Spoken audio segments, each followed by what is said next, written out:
Hi guys, Kim here at Olive City Homestead, and I thank you for joining me today for the July garden tour. And right now I'm in my fruit orchard because it's evening and I have to harvest these peaches because they're ripe and I am so ready to enjoy them.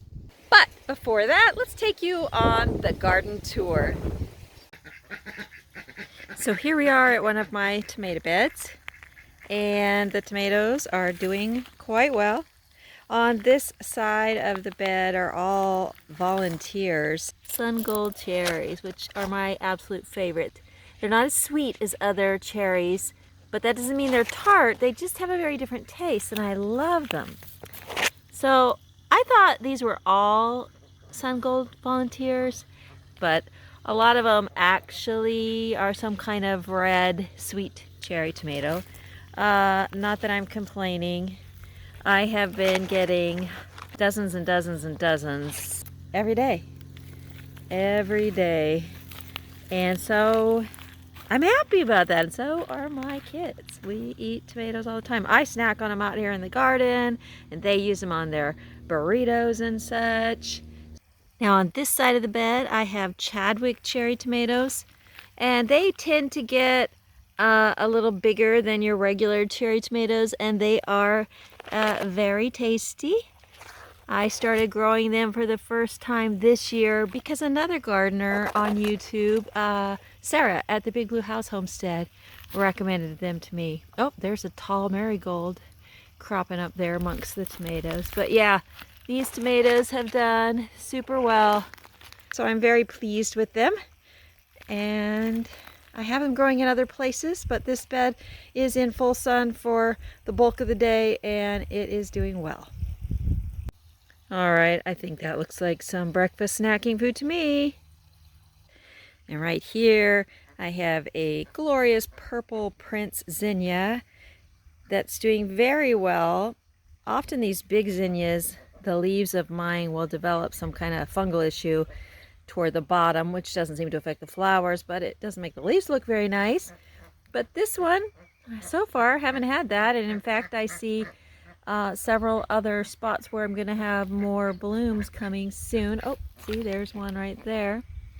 Now in this large container right behind the zinnia, I've got some rhubarb growing in the filtered sun coming from the shade of this lemongrass here. And if you've never tried lemongrass for tea, well, let me just say it is magnificent for tea. So give it a try. So here's some of that dinosaur kale that the ducks love so much. And if I get near it, they kind of go a little nuts because they really want some. Yeah, at this point, they love dinosaur kale better than just about any other green, I think. I usually tear it up better because they do like it torn up in like 2-inch segments, but they figure it out if I don't. Some more dinosaur kale there by the fence, and here we just have some volunteer yellow pear tomatoes, and those are starting to ripen. Some more there. I did pull up a couple of the volunteer yellow pear tomatoes early in the spring and put them in pots, and that's one of them there. I don't really see any difference in the way they grow, so I think next year I'm just gonna leave them in the ground when they come up. You do have to thin them a bit because the year I didn't thin them and I had a major jungle over there, none of them really ripened because they were too shaded out. So they do need to get enough sun to ripen. This is just a kind of a jungle of mint gone to seed, spearmint. I need to clean that up. Now here is a good example of what walking onions will do. So yes, a couple times a year they walk and produce the baby onions on top. And if you don't pull them off in time and plant them, they dry up and die. Not the whole plant, but these baby onions. This one, you can see a little green on the top there. This one is still viable probably, but it's getting really close. I'm not always on top of getting the new ones planted. But what you see is that the stems that shoot up the baby onions, they die off. That's why they turn yellow like this. They die off. But meanwhile, new green onions grow from the bulbs under the ground. So this is why this is the absolute best green onion to grow, because it's perpetually sending up both new growth from its bulbs underground, and it's always sending up these baby onions. It's trying to walk. And I will help it and plant most of them around the place so that we have hundreds and hundreds and hundreds of green onions, because you can never have enough good green onions, can ya? This is my Itea Virginia Sweet Spire, and I just love this plant.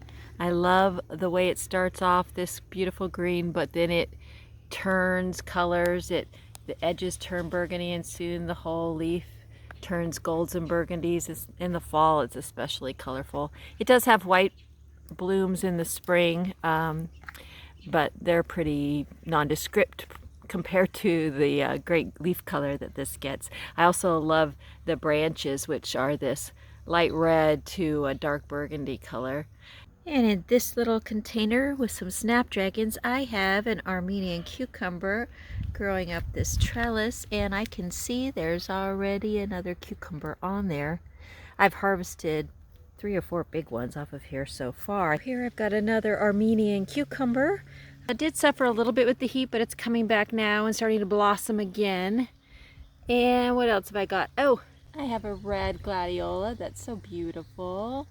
And down here, an eggplant. Let's get a little closer. This is a Japanese eggplant. I haven't grown this variety before. Usually I grow the pin-tongue long, and I love those. This one is totally different. It's a Japanese, I think it's Ichiban or Ikiban. I don't know how you pronounce it.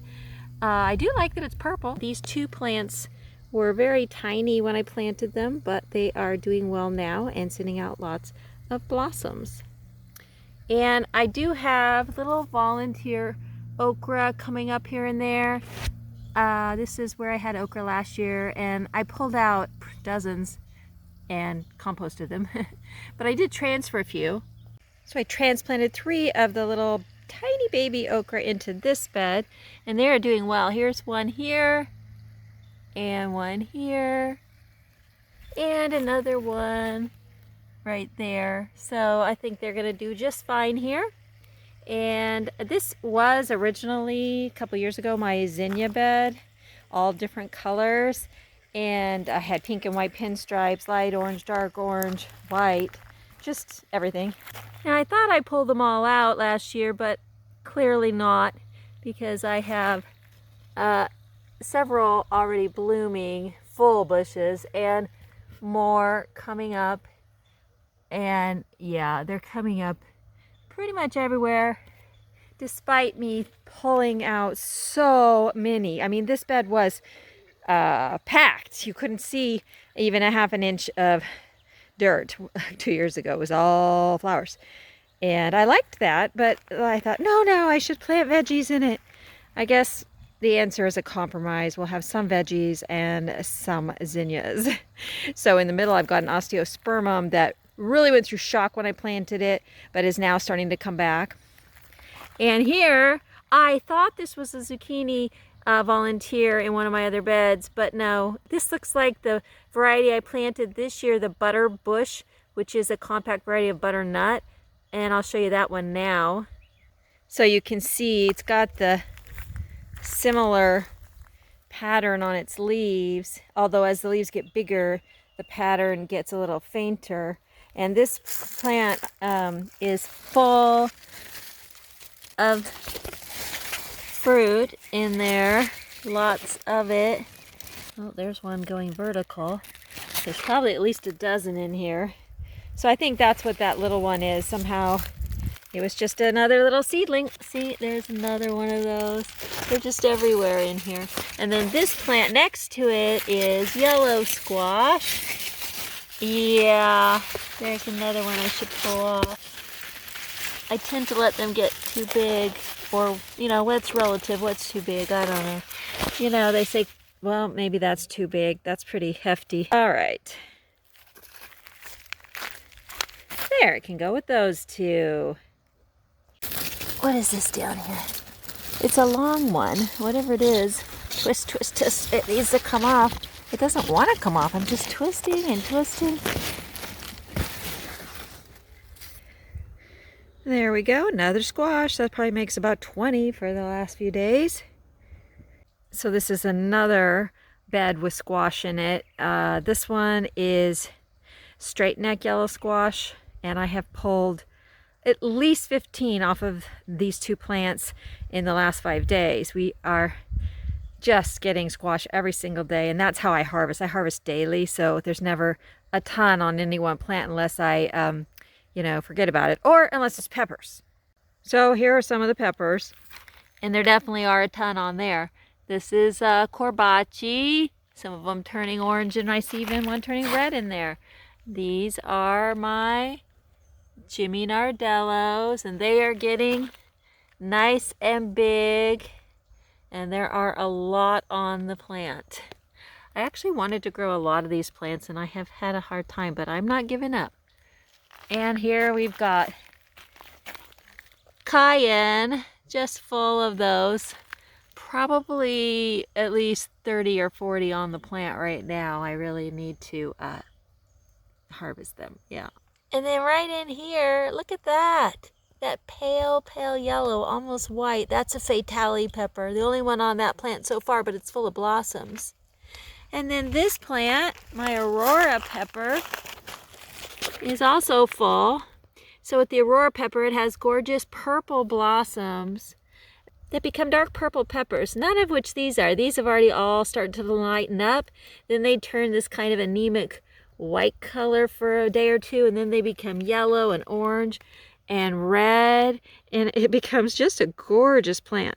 I have to admit, I love it the most in the spring when it's covered in dark purple peppers, but this is pretty celebratory, isn't it? And I appreciate it in this very hot, overwhelmed garden. The pepper bed is doing just fine. I haven't even watered this bed yet this morning, and it's still doing just fine.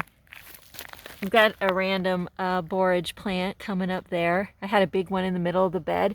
It did its thing, died back, but you can see what it's done over there by the Jimmy Nardello plant. We've got a lot of little baby seedlings. Those are all borage. And then this one has come up and flowering and bringing in the bees.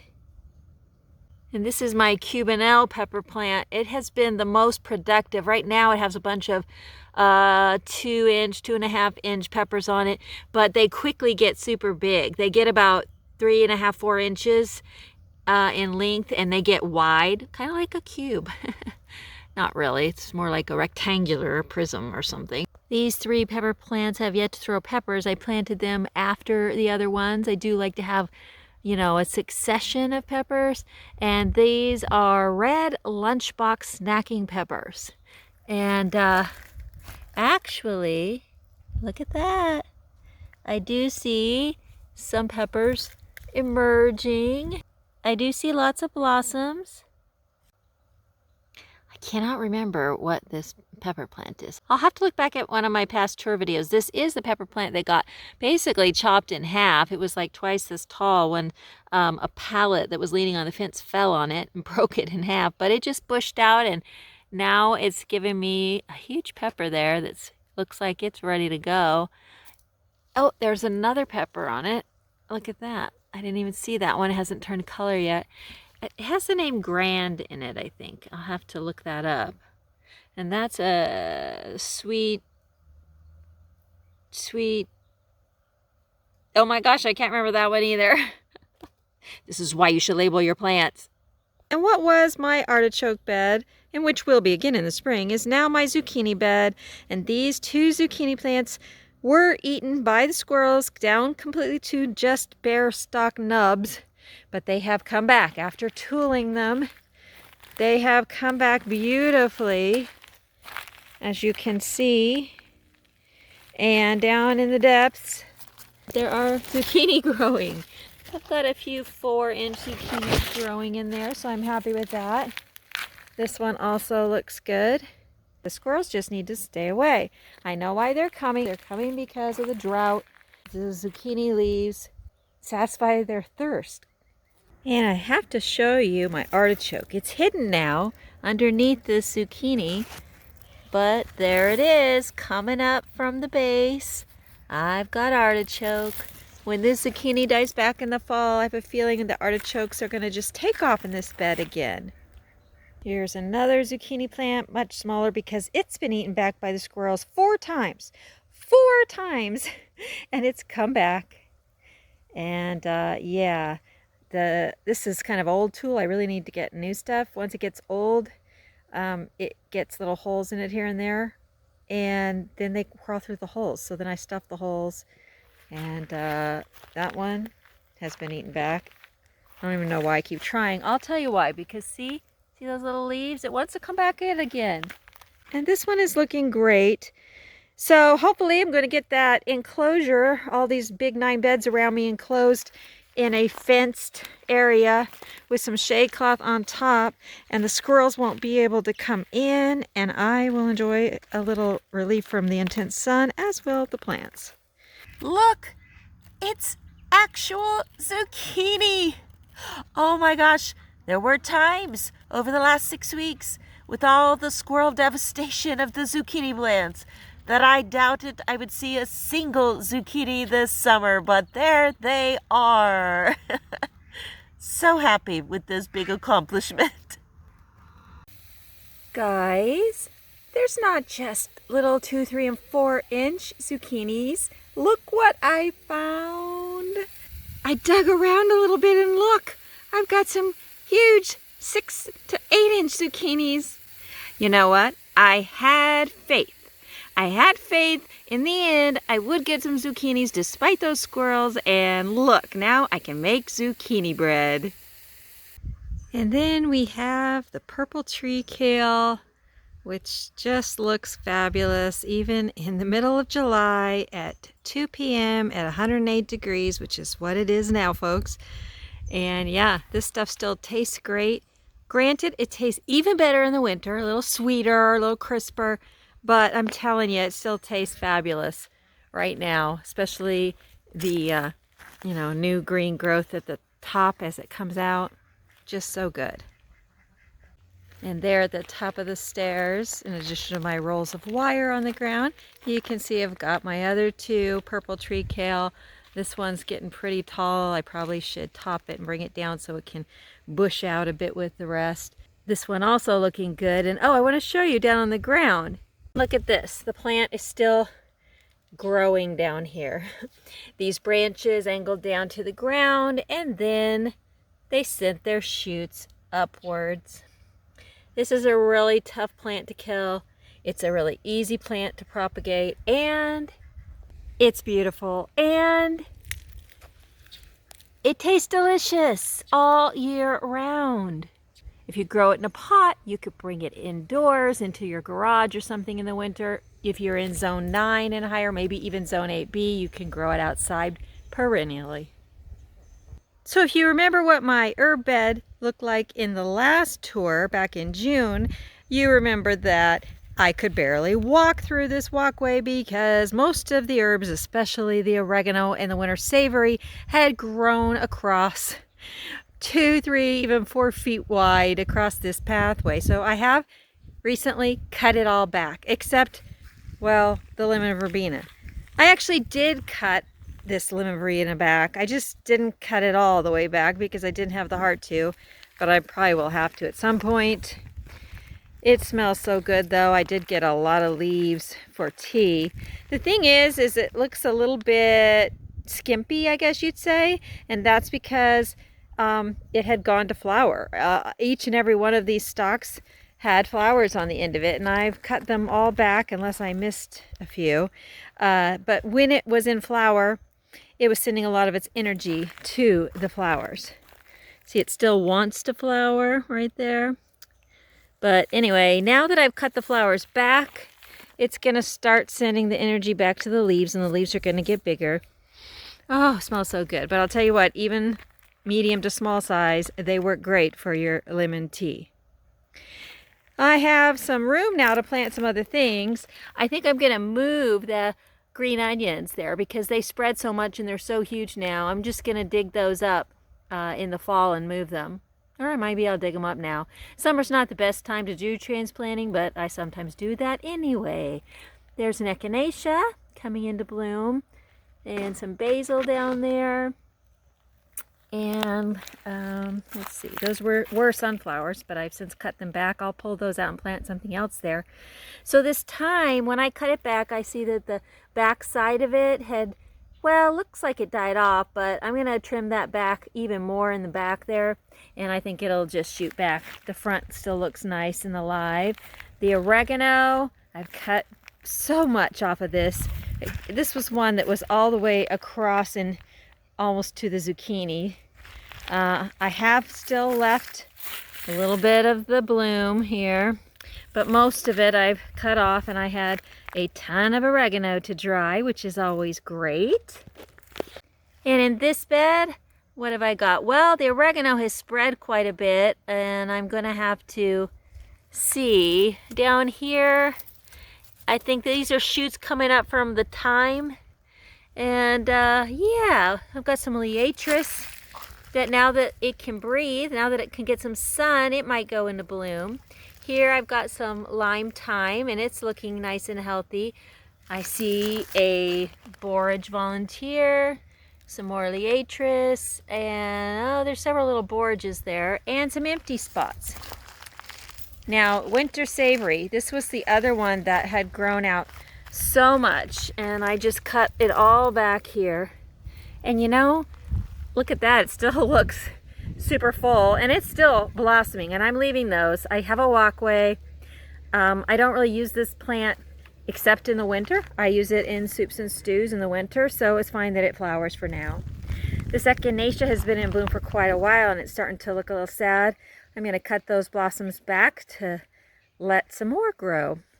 My basil here, this basil plant must be in the perfect position, because I can see I need to cut it back here. We've got something wanting to come to flower, but I have cut it back probably 6 or 7 times, and it just keeps sending out new leaves, and it hasn't gone to flower yet. I've prevented it so far, and what surprises me is that even though I water it in the morning and I try to keep the water off the leaves, you know, this is in full sun from like 6:15 a.m. on. So what has surprised me is that the leaves haven't burned in the morning when I water. I am careful, but I know I get some of those bottom leaves wet, and it's just done wonderfully. So I'm super happy about that. So here I cut off the old green onions, took the new little bulbils and planted them elsewhere, and I've got the new green growth coming up. Some more liatris back in there. Now this oregano has purple blossoms, and I did cut all it back that was coming over here into my tomato bed here. Yeah. But I still left a ton.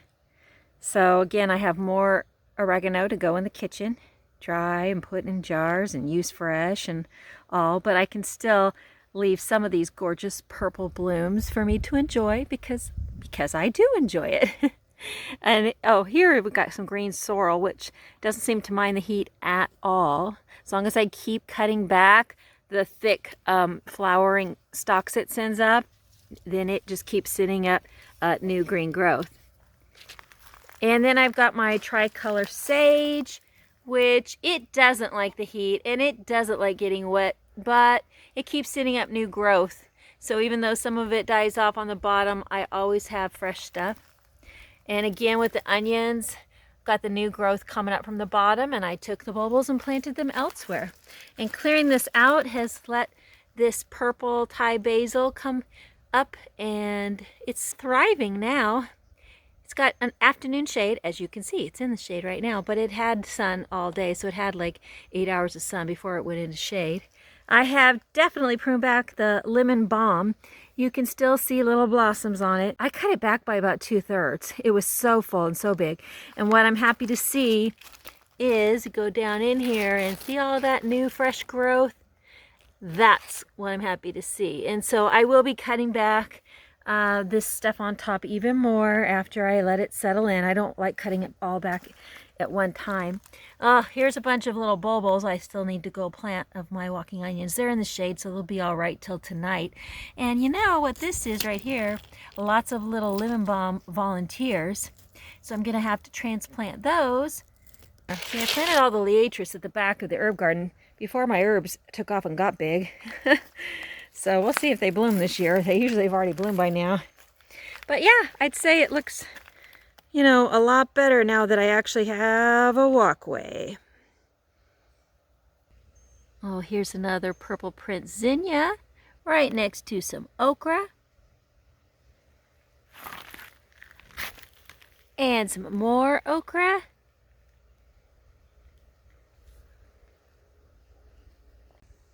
That purple crepe myrtle has been looking glorious all month.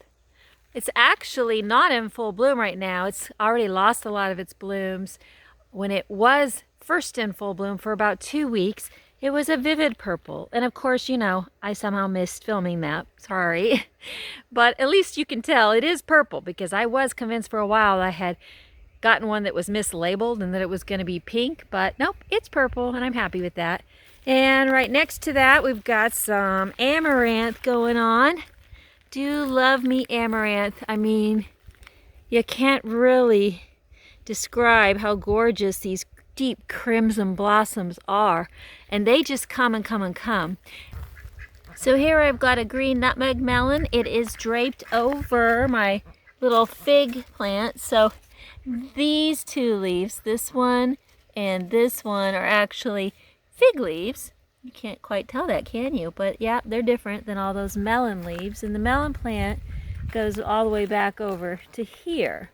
And I've already harvested 2 good-sized melons. I'll show you one in a minute. And I'm hoping that I get some more. It also goes over here into my little flower container. I've got some Rudbeckia here. And some Swiss chard right there, which is doing fine.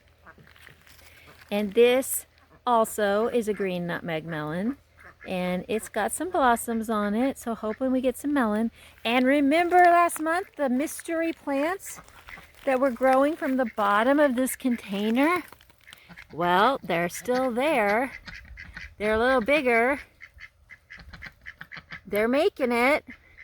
I don't know, guys, if they're going to keep making it, but I have decided, I could be wrong, but I have decided these are ground cherries. So we'll see what happens in the months ahead. I think the fact that they're still surviving in this really intense heat we've had for 6 weeks now, and I'm talking super intense. For the last few weeks, it's been pretty much over 110 every single day, and sometimes up to 116. So that's a lot for any plant to handle, let alone little tiny baby plants at the bottom of a 15-gallon container, right? Right. Lemongrass, never bothered by the heat. Down below the lemongrass in the shade, I have chocolate mint, which I love using in my tea as well. The white purple alyssum and the pink and burgundy yarrow is all doing fine. There's some more purple alyssum over there. And the gazanias, of course, doing fine in this heat. And my variegated leaf peppermint striped peppers. There's something like that, some kind of candy stripe thing. They're all doing fine. I've actually harvested probably a dozen peppers from this little plant in this little container already in the last month. And there's like 4 good-sized ones on there right now to harvest. They taste pretty good too. Verbena. More Thai basil. And there we have some bee balm swaying in the breeze. The very, very slight breeze, but hey, I'm not complaining. Anything is good. And in this bed where I had the hyacinth in the middle and I grew yellow onion and white onion in the winter and spring, I now have some bean plants growing. The first ones didn't do too well, only a couple are still surviving, but now I've replanted and I have several new bean plants coming up and more just sprouting. There's another one about to burst out of there. And on this side, I have planted some melon and they are just now coming up. So these are green nutmeg melon. And I have 4 or 5 of them sprouting here. So hopefully they'll do well too. So I mentioned onions a moment ago, and I did have a lot of onions that did really well of the yellow variety and the red variety. This bed with all the zinnias was full of huge red onions that I harvested throughout the spring and early summer, and I think I actually just never showed them in a tour, but they did great. My garlic, on the other hand, which I grew in several places, didn't do as well. I did have some do well. Here's an example. So yeah, I did have some do relatively well, but a lot of it I harvested too early. And so even though it had begun to clove, it wasn't very big. And some of it I didn't water consistently enough. And so that will be a challenge, something for me to try again this coming year and do better with. So a volunteer ground cherry that came up in this container. This must have been a pot near one of my ground cherry plants last year.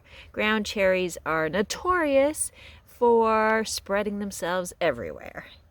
And another little ground cherry volunteer. Little eggplant coming up. That's a pin tongue long, the kind I grew last year. And this was a volunteer somewhere else in the garden. I moved it here. Didn't think it was going to make it after the transplant, but it's coming on now. And the pink variegated lemon tree that came back to life, the miracle tree as I call it, is still doing fabulous. Look at all that growth. It's got branches, it's got new growth at the top, and I will do my best to protect it from future severe windstorms. And I definitely see pink lemonade in my future. Look at the limes. They're getting big. I'm really excited about the limes because they are so good in a homemade margarita. Yeah, so this container lime tree does well. It has far less limes on it than it usually does. Again, it suffered some setbacks throughout the summer heat, but it has rebounded and it is now doing fine and sending out some new growth and ripening its limes, of which there's probably about 20 on the tree at this point. I'm happy with that for this year, for this summer. It's been a good little tree. Purple pincushion flowers looking much better in this terracotta colored planter than they did in that bright blue planter I had them in. And they are, you know, just a great perennial. If you've never tried growing the scabiosa varieties, there's so many of them. They're very hardy, and I think you will find a variety you like because they have so many different colors. I have some burgundy ones and some the black knights that are basically almost black. Yeah, but I do love these purple pincushions. Time to cut open the green nutmeg melon and have a little snack. So if you've never tried a green nutmeg melon before, you don't know what you're missing. These are so delicious. They have a very unique flavor. It is sweet, but it doesn't taste like a cantaloupe. It has a slightly different, interesting flavor that I really like. And nothing's going to waste here. I'm going to snack on half now, half later. It's really the perfect size melon I find for 1 or 2 people. The rinds will go to my chickens. They absolutely adore them. And the seeds, well, gonna save those. Wash them, dry them, save them to plant next year. I really need to get harvesting all of these gorgeous, beautiful, delicious peaches. So thanks for joining me today, everyone. I hope you enjoyed the tour. I know I did.